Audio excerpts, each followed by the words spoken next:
Anggra, Muhammad Ilham. Baik, pelajaran hari ini adalah pelajaran bahasa Indonesia. Hari ini guru akan menerangkan tentang puisi. Sudah tahu apa itu puisi? Ayo, siapa yang bisa? Puisi yaitu jenis karya sastra yang berbentuk singkat dengan kata-kata indah yang digunakan untuk penyair untuk mengekspresikan gagasan dan pokok pikirannya. Itu adalah tentang puisi. Nah, di dalam puisi ada unsur pembangun puisi. Unsur pembangun puisi dibedakan menjadi berapa? Menjadi dua. Unsur apa? Struktur batin. Dan yang kedua yaitu struktur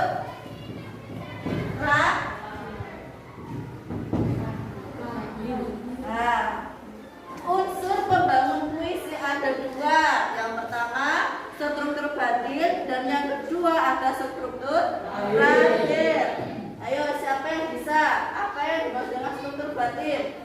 Struktur batin yaitu unsur pembangun puisi yang bersifat tersurat atau terkandung dalam setiap kata, lirik, dan batin puisi.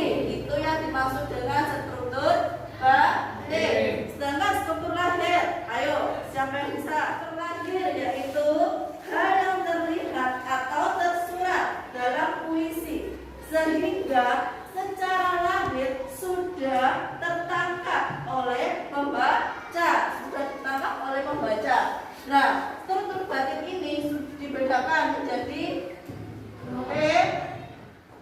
tema, terus apa saja? Asa, nada, dan amanat.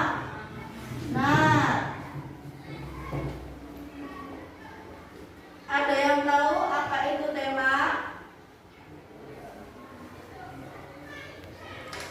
Ayo, tema sering kali kita dengar. Ayo, apa itu tema? Pokok nah, tema adalah pokok pikiran. Nah, tema atau makna adalah unsur utama dalam puisi. Yang kedua yaitu rasa. Apa yang dimaksud dengan rasa? Ayo, apa?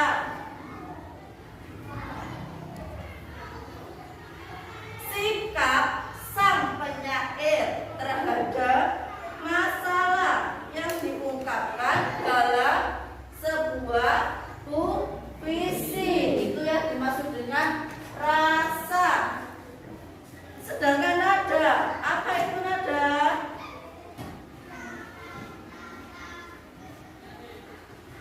Sikap seorang penyair terhadap audiensnya serta sangat berkaitan dengan makna dan rasa.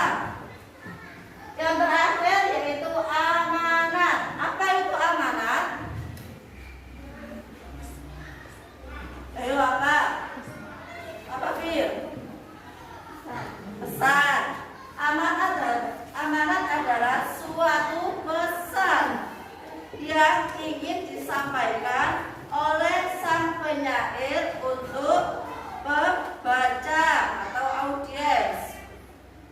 Dan yang kedua ada struktur lahir, terdiri dari diksi. Selain diksi, apa lagi? Ayo.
dalam puisinya.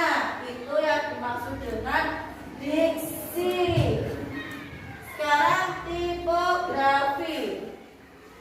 Apa yang dimaksud dengan tipografi? Ayo, siapa yang bisa?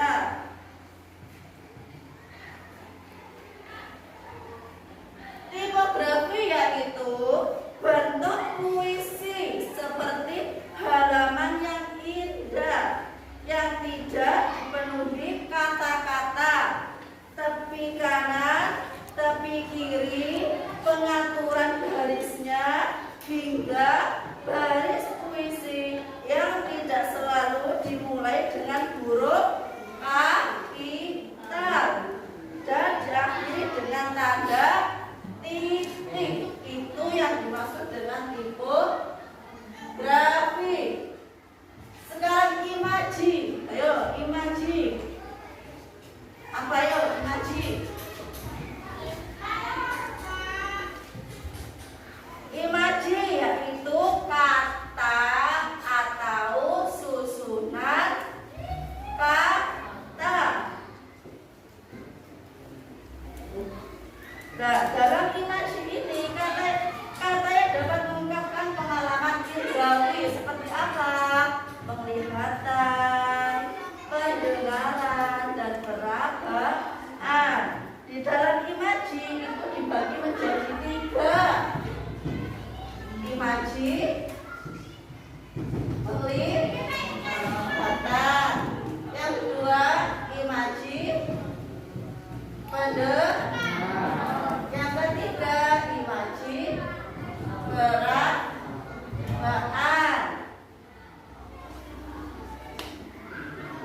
Oke. Penglihatan itu bisa disebut dengan visual. Pendengaran disebut dengan auditif. Dan perabaan bisa disebut dengan taktil, imaji taktil. Yang keempat yaitu majas. Apa itu majas? Ayo, majas berarti gaya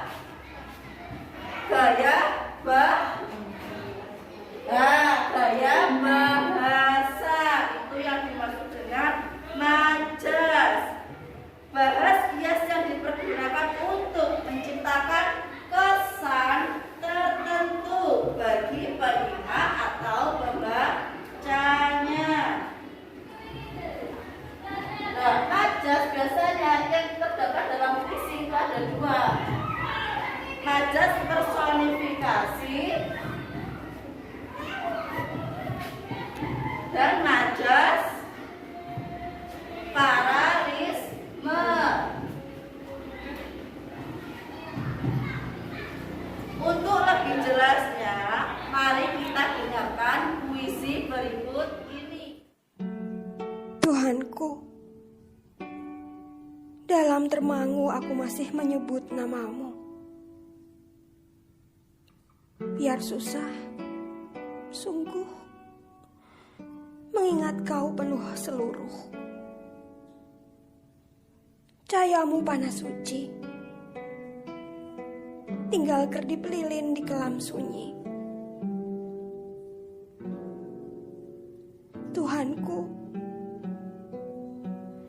aku hilang bentuk, remuk. Tuhanku, aku mengembara di negeri asing. Tuhanku, di pintumu aku mengetuk. Aku tidak bisa berpaling. Sudah dengar? Sudah bisa merasakan? Sudah bisa menganalisis? Baiklah, kita bahas satu persatu dalam puisi berjudul Doa. Ayo, sebelum kita membahas, siapa yang berani untuk membaca puisi di depan? Gak ada yang maju? Oke, dulu jujur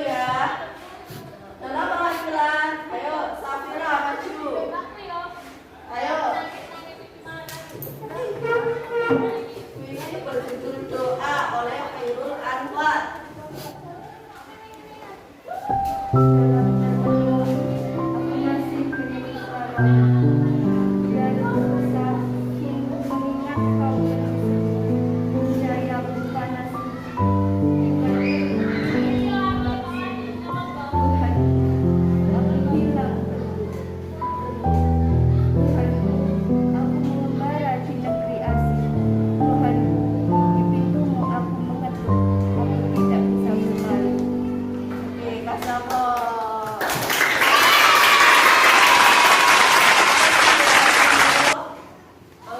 Cowok, oke? Dava, maju. Mewakili, ayo Dav.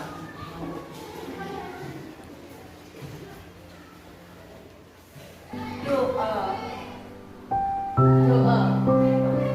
Dalam termenung aku masih menyebut namamu yang susah mengingat kau manusia. Cahayamu panas suci, tinggal terlilin di kolam sunyi Tuhanku. Aku hilang bentuk remuk. Tuhanku, aku mengembara di negeri asing. Tuhanku, di pintumu aku mengetuk, aku tidak bisa berpaling. Oke, terima kasih. Doa oleh Khairul Anwar kepada Bapak Teguh. Tuhanku, dalam termenung aku masih menyebut namamu.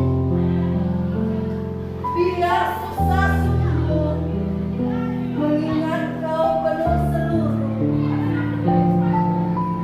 Cahayamu panas suci, tinggal kerlip lilin di gelap sunyi.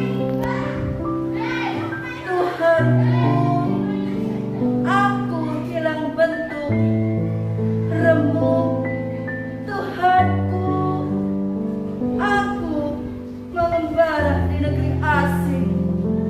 Tuhanku, di pintumu aku mengetuk, aku tidak bisa berpaling.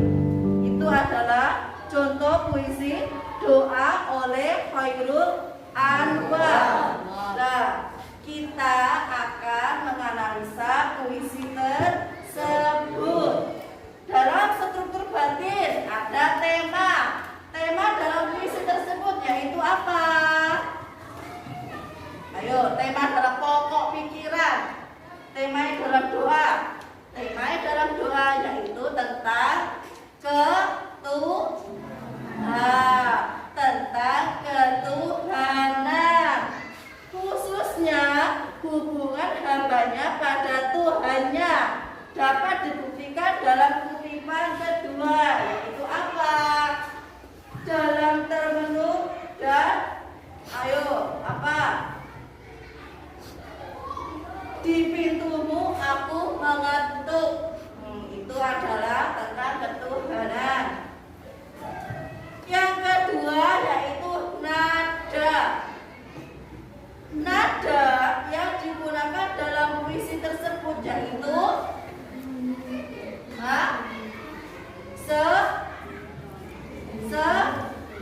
sedih. Karena apa? Karena dalam puisi tersebut bercerita tentang seorang yang sangat menyesal atas apa yang ia berbuat. Perasaan apa yang kamu dengar tentang puisi doa tersebut? Perasaan apa yang kamu dapat? Ayo. Perasaan apa? Setelah menyedihkan, mengharukan. Setelah itu rindu. Sekarang kita bahas struktur lahir. Diksi dalam pemilihan kata yang dilakukan oleh penyair dalam puisinya, yaitu ayo apa?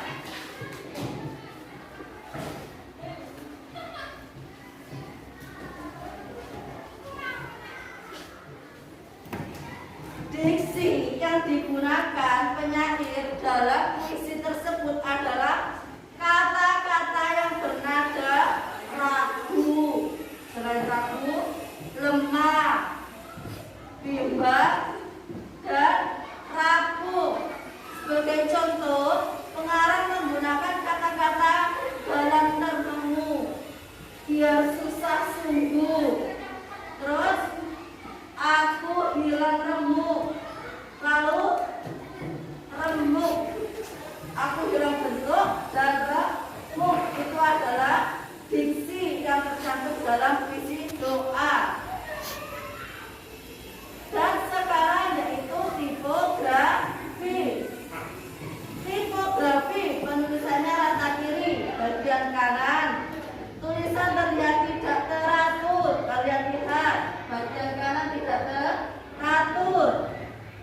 Tulisannya singkat dan indah karena tiap baris puisi hanya disusun oleh beberapa kata saja. Nah, kan singkat ini, ya, karena disusun oleh hanya beberapa kata saja. Sekarang imaji. Dalam puisi tersebut ada imaji penglihatan. Mana yang termasuk imaji penglihatan? Ayo. Mana?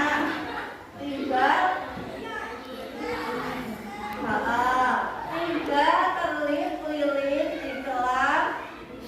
Ya, itu termasuk penglihatan. Sekarang pendengaran. Mana yang termasuk imaji pendengaran? Mana, ayo? Mana?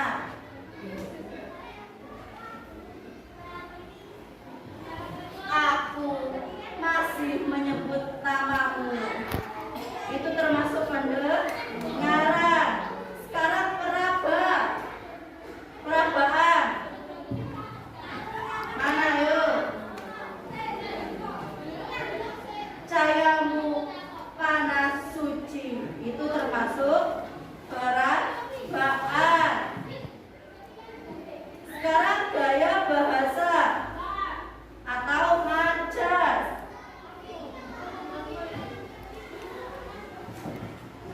Gaya bahasa atau majas, dia susah sungguh atau mengingat kau penuh seluruh Tuhanku. Aku hilang bentukmu.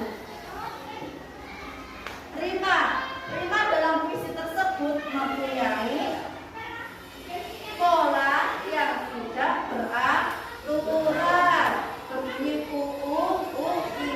i. Makanya dikatakan tidak beraturan. Sekarang ibu akan bagi kelompok. Kalian akan mengerjakan LKPD.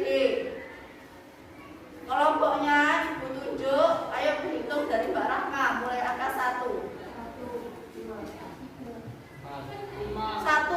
Setelah 3 kembali 1, 2, 3. 1, 2, 3.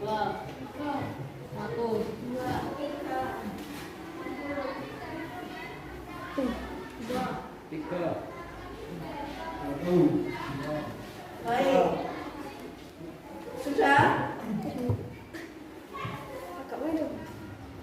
Yang angka 1 akan berkumpul di nomor 1.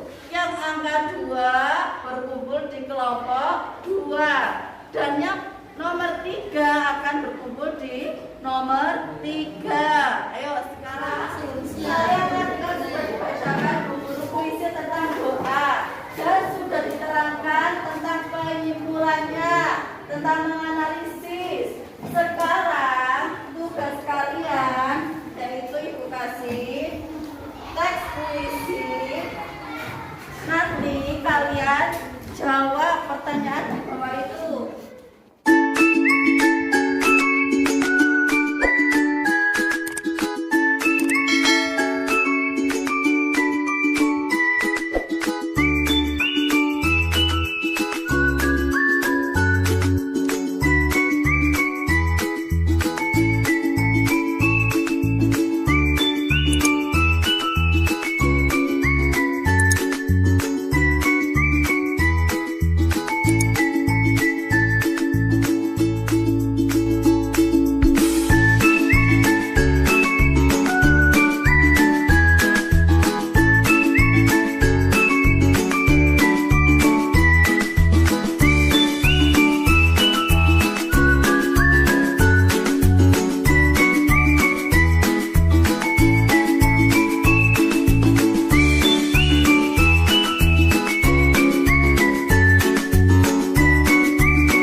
Sekali ia pergi tiada bertopi ke pantai landasan matahari dan bermimpi tengah hari akan negeri hijau. Pasir dan air seakan bercampur, awan tiada menutup mata dan hatinya rindu melihat saut terkentang biru. Sekali aku pergi dengan perahu ke negeri jauh dan nyanyi kekasih hati lagu merindukan hatiku. Tenggelam matahari, sana tiada nyata, bayang-bayang bergerak perlahan, aku kembali kepadanya. Kali ia pergi tiada bertopi ke pantai landasan matahari dan bermimpi tengah hari akan negeri hijau. Dalam puisi yang dibacakan oleh rekan saya.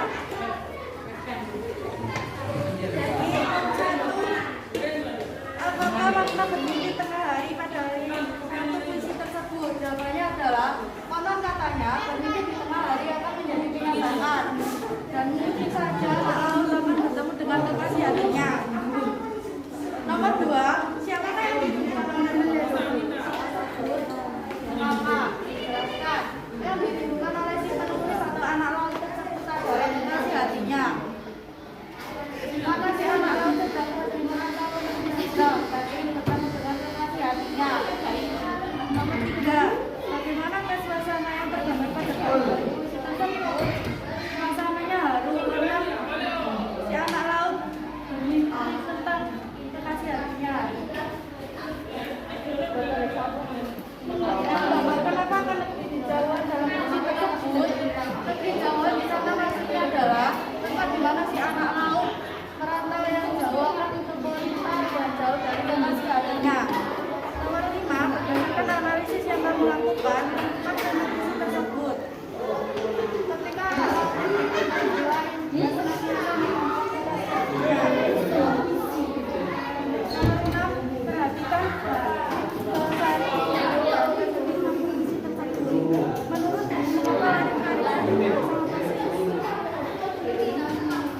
si anak laut sedang bermimpi sedang dalam kejauhan.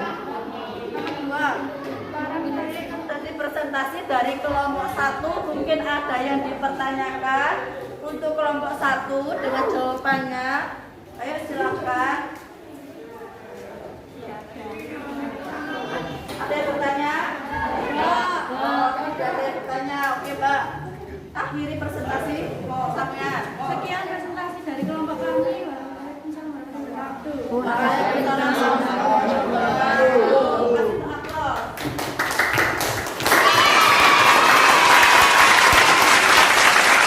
Sekarang tinggal presentasi dari kelompok 2.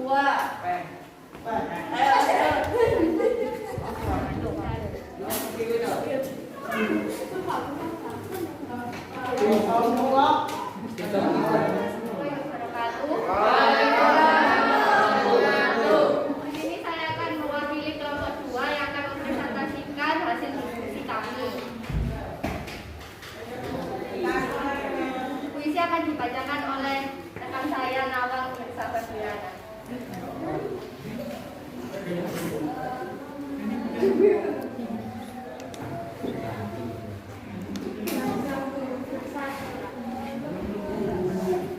Kalau kupikir benang-benang, hatiku duka merasa pilu.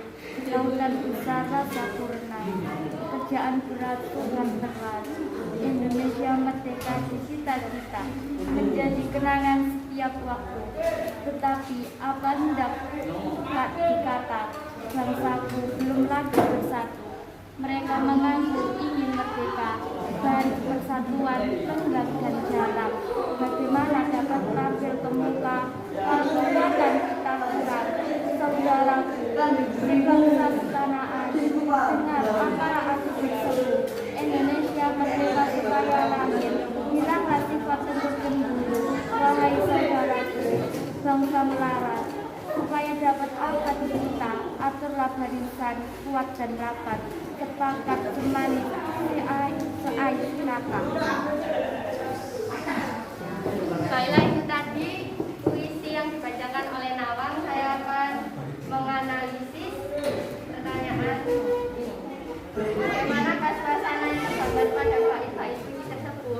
Suasana yang tergambar pada bait-bait tersebut adalah semangat pantang menyerah dan tidak putus asa. 2. Apakah yang dimaksud dengan kekuatan pada lari ke-12 puisi tersebut? Kekuatan di sini maksudnya yaitu sebagai bangsa negara Indonesia kita harus mengutamakan persatuan dan kesatuan. Apabila kita mempunyai dua sikap tersebut, maka bangsa Indonesia akan bersatu dan tidak akan ada rasa bercerai-berai antara satu dengan yang lain. 3. Hatiku duka merasa pilu. Mengapa penulis puisi merasakan itu? Karena rasa duka di sini maksudnya ketika bangsa Indonesia belum lagi bersatu, di mana masih terdapat peperangan antara golongan dua yang terjadi perbedaan pendapat, persatuan masih renggang dan jarang terlihat di hadapan kita maupun publik.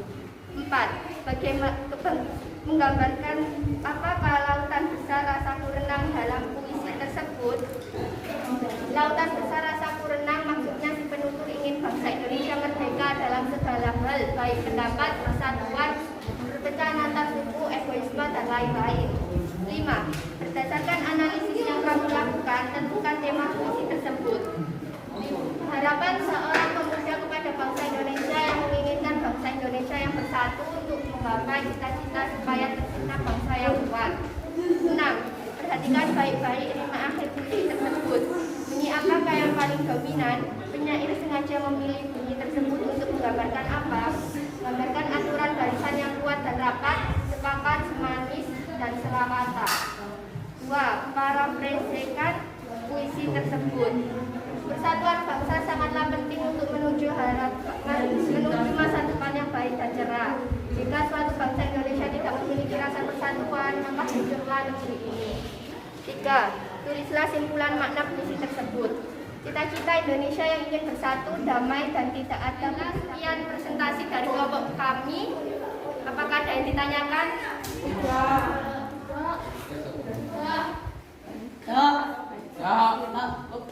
Baik, assalamualaikum warahmatullahi wabarakatuh. Waalaikumsalam warahmatullahi wabarakatuh.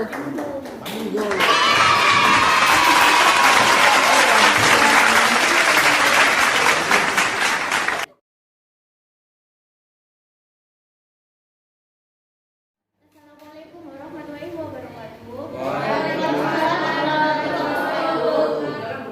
Saya Muhammad Yumi dari kelompok 3 untuk presentasikan hasil diskusi kami. Puisi yang akan dibacakan oleh kita Safiul. Anak laut, sekali dia pergi tiada rencana ke pantai landas matahari dan bermimpi tengah hari akan negeri di Jawa. Pasir dan air seakan bercampur, awan tiada menutup mata dan hatinya rindu melihat laut terbentang biru. Sekali aku pergi dengan perahu ke negeri Jawa dan menyanyi kekasih hati lagu merindukan daku. Tenggelam matahari, ufuk sana tiada nyata, bayang-bayang bergerak perlahan, aku kembali kepadanya. Sekali ia pergi, ia terbenam ke pantai, landas matahari dan bermimpi tengah hari akan negeri di Jawa.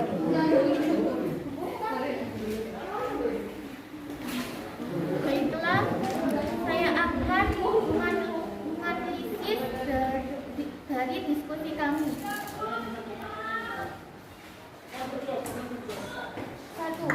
Apakah makna puisi tengah dalam satu puisi tersebut? Makna dari bermimpi di tengah hari. Bermimpi di tengah hari menurut Islam dianggap sebagai pertanda atau isyarat akan datangnya satu kejadian itulah yang diartikan makna bermimpi di tengah hari. 2. Siapakah yang dirindukan oleh penulis puisi tersebut? Mengapa? Penulis puisi anak laut merindukan kekasih hatinya karena anak laut sedang pergi ke negeri jauhan. 3. Bagaimanakah suasana yang tergambar pada bait-bait puisi tersebut? Suasana bait-bait tersebut adalah haru atau sedih. 4. Menggambarkan apakah negeri kejauhan dalam puisi tersebut? Negeri kejauhan menggambarkan kematian. 5. Berdasarkan analisis kamu lakukan menentukan tema puisi tersebut. Itu dari diskusi kami. Kalau ada yang ditanyakan, silakan. Mungkin ada yang dipertanyakan untuk kelompok 3.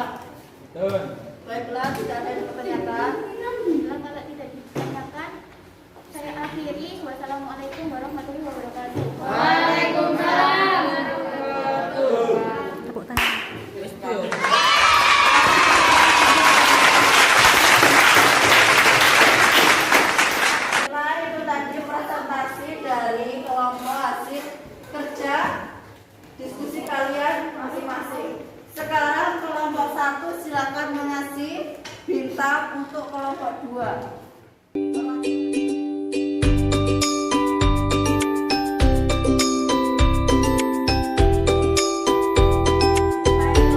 Hasil dari penilaian presentasi dari kalian ini, pemenangnya berarti yang paling banyak berarti kelompok 1.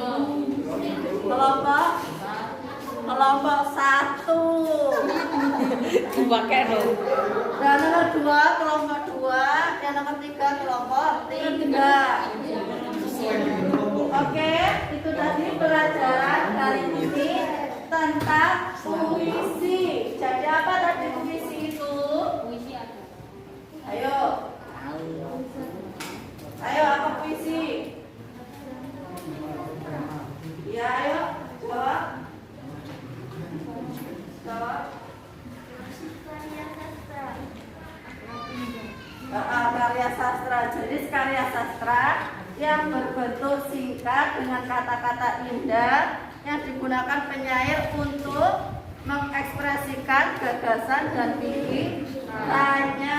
Itu adalah puisi. Baik, pelajaran hari ini saya akhiri. Mohon maaf apabila ada kekurangan. Saya akhiri. Wassalamualaikum warahmatullahi wabarakatuh.